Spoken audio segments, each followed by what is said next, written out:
I literally had Gully saying, don't click on this game. So we had to click on it. Let's go.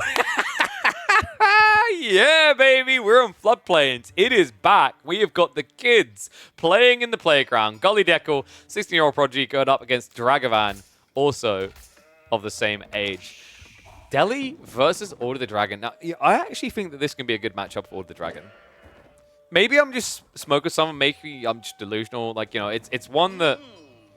It's hard to see a world in which Delhi lose to much, and especially, of all things, it being Order the Dragon.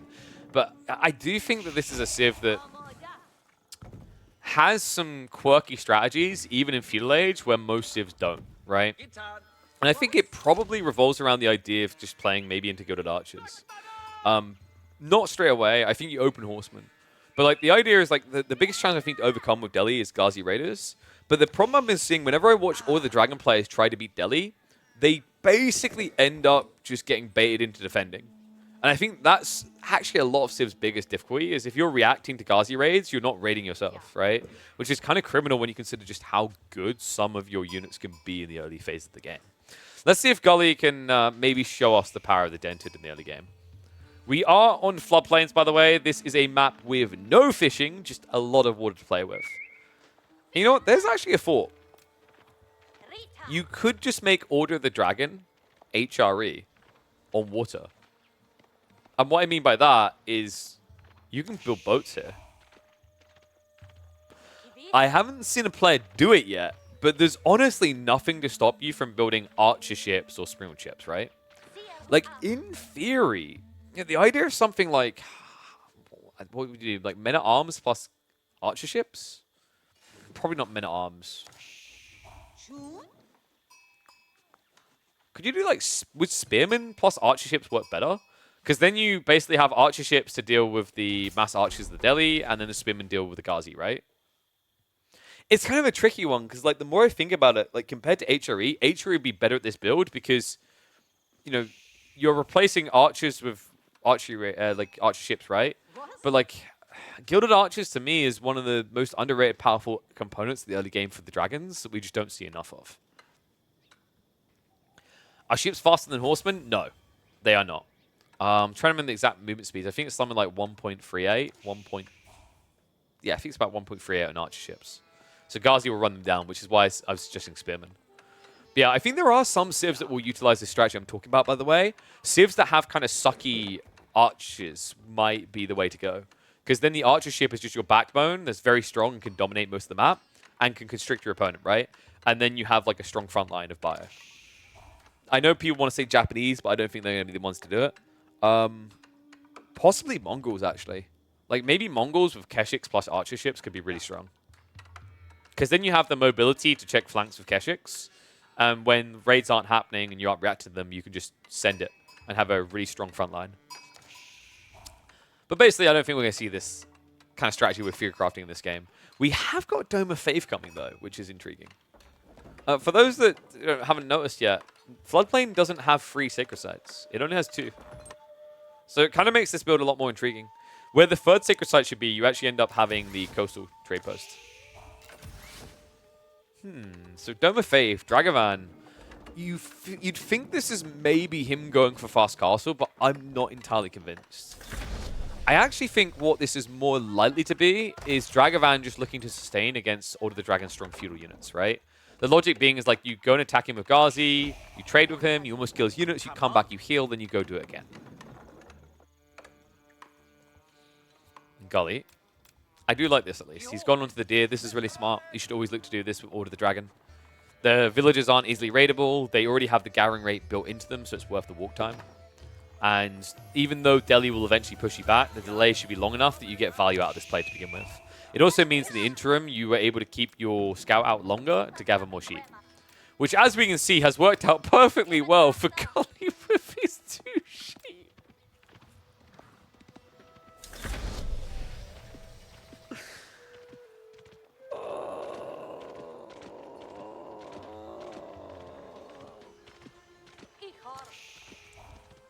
So this game's not going to end well. you know, typically, Gully, the idea is you get the sheep so that when your opponent comes into raid, you can then just come back and gather underneath the safety of the TC. Wait, at the start you had 2, but they didn't come back? Okay, so, I mean, that's impressive. We're going to give Gully the credit he deserves. He actually was meant to have double the sheep he actually had. Still doesn't really compare well to 19 sheep on the other side. And here comes the horseman we were talking about. So like, this is the go-to bread and butter when you're up against Delhi, basically.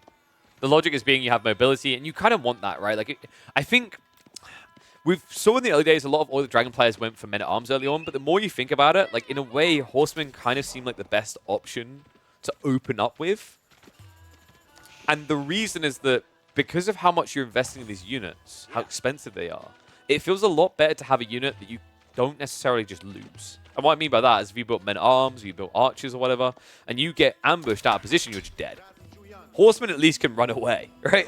It's an overwhelming strength. It's like when you see a bad fight, be a pussy and leave. And, oh, will you look at that? Someone in this game is indeed engaging with the idea of archer ships. It's just not Gully. Now, this is getting more interesting. So the reason Dragovan went for the Dome of Faith, then, was to increase the production rate with the manuscripts, right? Because remember, you can garrison scholars, and it will increase the production rates. Okay, that I got to give it to him. That's kind of sick. I don't think I've seen someone use that strategy in a very long time. Like, there were, when they first started, like, highlighting it on the dev side, some people tried to use manuscript trade, but it never came to fruition, mainly because it was, like, heavily bugged, right? But the whole idea is basically for each scholar you garrison in the dock, you increase the work rate by, I think it's 30%.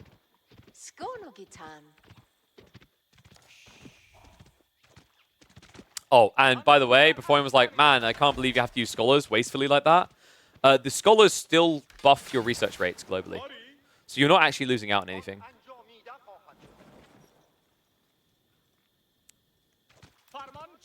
What a cool idea. So Dragovan, 2 archer ships already. Oh, Gully, no. No, Gully, don't. No.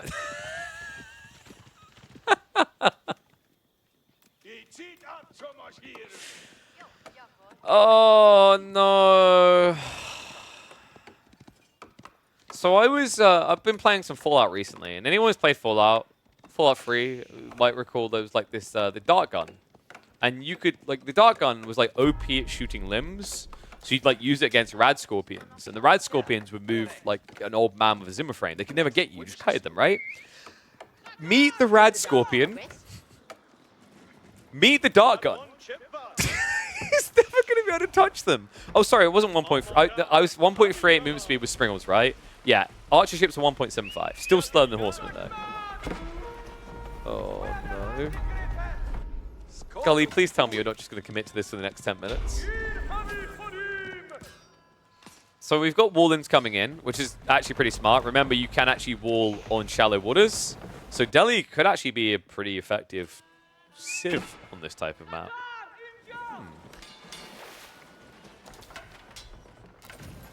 I love that you went for manuscript and then just stopped using it entirely. I mean, the scholar should be coming back for that afterwards. It's kind of smart because, like, you move out, you use the dock to get the increased text and whatnot, and then you can move out further to cap the sites, right? So, like, it has a ripple effect that's really cool here. I like that. That's a really cool read. I think this is the first time I've seen someone bother to use docks on floodplains, which really surprises me. I expected more of it. Like, in theory, it's a very good idea, because as we mentioned, this is just a very safe archer, right? Like, if you actually mathematically think about it, the archer ship here attacks 5 times, right? It has 5 in its burst attack. So you should equate a value the same as 5 archers. And 5 archers costs you 400 resources, right? A Dow, an archer ship, costs you just 230. It's very efficient. And then on top of that, it's not very squishy like an archer would be. It also is able to move away. And another crazy thing to think about, compared to bio units, you can very easily heal these units back up in this age because you just take them back towards a dock.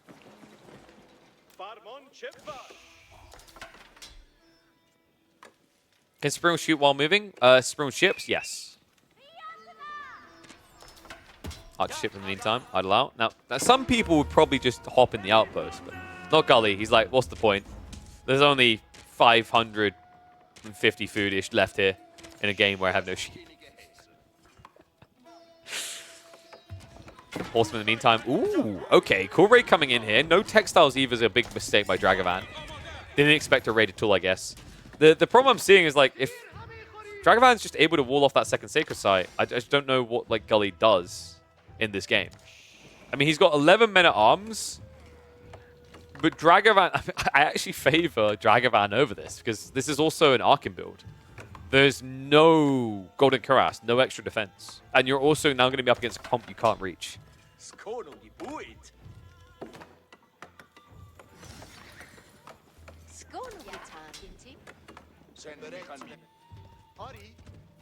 Okay, so Dragavan, funnily enough, has been baited into mass spits. There is actually a one in which Gully can win this game. It's just... the problem I'm seeing is, like, and I think he probably feels it as well, is his opponent already has a dock. And what I want you guys to remember is building archer ships is one thing. But it only takes 12 seconds to build a Dao, an explosive Dao. And although it won't insta-kill these Gilded Men-at-Arms, 3 of them will kill him. And he has no movement speed. And on top of that, to make things worse for him, Dragavan is now trading. Oh my god, dude, this is so dirty. Oh, that's sick. That is so cool. Men-at-Arms now coming in. Dragavan, is he going to queue it up? Archer ships should be looking to engage this. The trade ships are getting 62 gold currently. You could definitely afford the demos. Just need to queue him. Ooh. Almost an insta-snipe on a trade ship. That would be big, remember. These are not cheap. 200 resources each. Yeah, I'm a little bit surprised Dragavan's not just taking the easy win here. Like, genuinely, you just queue up 3 demos, this game is over. It's almost like you're just playing with his food at this stage. So Gully does start to split up the men-at-arms. I'm not sure if that's going to benefit him here. Looks like we've got Skrill ships coming out instead of the galleys. Not the worst of ideas, right? Like, percentage-wise, a high percentage of damage goes through the armor. And also, they are notably more tanky than the Downs. Gully, having none of it, will just march straight into the main base. So a few men-at-arms are going to leak in here. Dragavan still has that timer going, though, guys. Like... This is pure comedy because Gully's like, I've got him! He's dead! Death to the villagers! And he can't fish on this map. But like, yeah, but Gully, like, the sacred sites, like, they really need to be decapped, buddy. Villagers are going to make their way out the other side of the base. They've got a wall to protect them. There's 1 or 2 men-at-arms coming around there, though. So, in fairness to him, Gully's doing some decent damage here. But I think this is going to start slowing down, right? Like, the deer ran out. The berries aren't accessible. He's sneaking berries on the south side out of desperation here. So, like, if these men-at-arms ever get cleared up, this is basically over. And they're starting to get cleared up in the most embarrassing ways. Gully, please. Gully, please. He doesn't even have textiles. Like, that's like, that's pretty much like throwing a bunch of anemic peasants that haven't been fed in like 4 weeks into a pit with a lion and then giving them knives and forks. It works though, apparently. Men-at-arms flopping dead. The other ones who dive in the main base just not doing enough. And you're starting to see the pain of not actually having Golden Cuirass here. Yeah, this is the problem, I think, with Gully's build is like, I don't know if this would have worked even with it, but it would have had a better chance of success with Golden Cuirass. If you want to mass Men-at-Arms and Feudal Age, I actually genuinely think you cannot do it without Golden Cuirass. You're just so cost inefficient at that point. And what makes this even worse is it's so hard to even beat Spearmen here, right? Like, these Spearmen, they just raw outnumber you. Like, that's the big problem here. Like, you know, for every 1 Men-at-Arms you have, your opponent has 3 spears. So it's just a raw number game that is just always a losing affair for the Dragon. It's an issue we've seen them struggle with time and time again. It's like we've got a Gilded Horseman moving out. So, decap, Gully has finally remembered he's about to lose the game. And that's why you go castle? I think you could have gone castle a bit sooner than this. I mean, you did keep Dragavan back from going castle, but in fairness, I don't think he suffered too much for it. He did get some trade chips out. Trade chips have definitely been paying for themselves, right? 62 wood, 62 gold. They've made a few trips at this point, so they've definitely paid back their investment. And no! Get me out. The timer paused, but not stopped. 4 minutes away from a Delhi victory for Dragavan. Tech Up is at least about to complete for Gully. He has got a lot of farms, he just doesn't have an army right now due to the other time doing that Regnit's up. So pretty weak on the map, right? In a game where maybe you can get one relic, the rest just don't feel like this should really be achievable here. It's about to get worse. Now on the way down to the south side to check out for the food and the gold. In fact, I believe this is just to camp on the relic and snipe the first prelate. Or not. Is he just patrolling? That's a little bit of a mistake, actually, from Dragavan. He knows where the relic is. He should be camping this. There's no way this is a Burgrave build. Like, Gully playing Burgrave here is the quickest way to lose a game. His only hope here is to Regnit's up.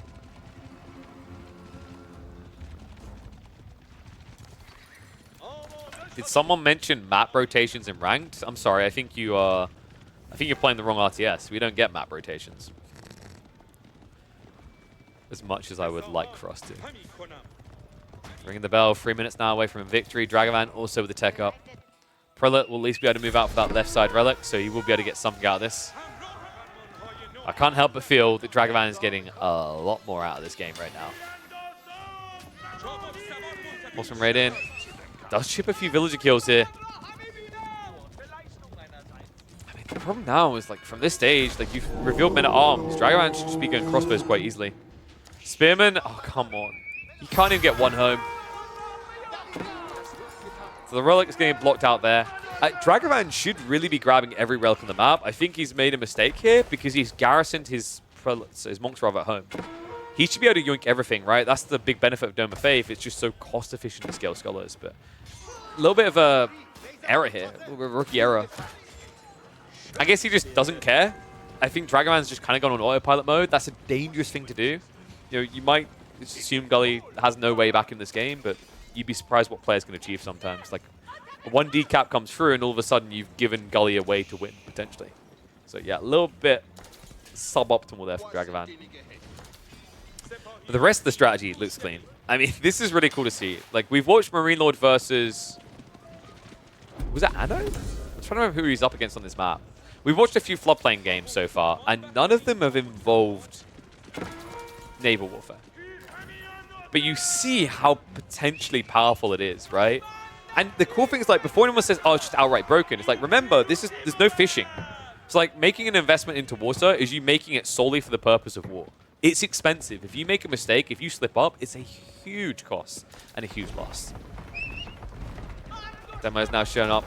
The thing that was missing all along. And Gully, I don't think we're even going to see him make this big kind of stomp brigade into a sacred site to try and contest. I mean, he's showing up with the Guild of Men-at-Arms now, but I just don't think there's enough here. Demo's going to come in. Double detonation.